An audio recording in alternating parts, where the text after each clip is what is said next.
নমস্কাৰ সকলোকে নমস্কাৰ। মোৰ নাম চেৰিকা শৰ্মা।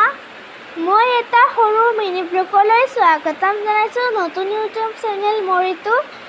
মই আজি অসমীয়া পাঠদান কৰিম। মই এজনী ষষ্ঠ শ্ৰেণীৰ ছাত্ৰী। মই আজি অসমীয়া পাঠৰ 4 নম্বৰ পাঠ বিহু আদৰণিটো সকলোকে শুনাম। সকলোৱে ভালদৰে শুনিবা। কিবা যদি ভুল ভ্ৰান্তি হয় মোক অনুগ্ৰহ কৰি ক্ষমা কৰিবা।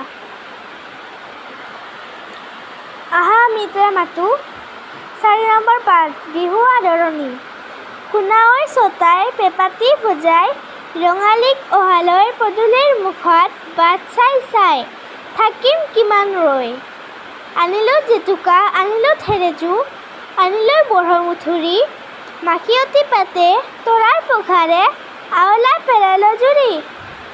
আনিলোঁ হালধি থেকেৰা বেঙেনা, সাজিলোঁ বাঁহৰ চাত, ঢোল টকা পেঁপা গোবৰ কৰিলোঁ, সাৰিলোঁ চোতাল বাট। তাৰপিছত আছে আয়ে কাটিলে হালৰ গামোচা, আঁচুৰ ভুমুকা ফুল, বায়ে আনি থলে কপালে বুলি ৰচঙা কপৌ ফুল।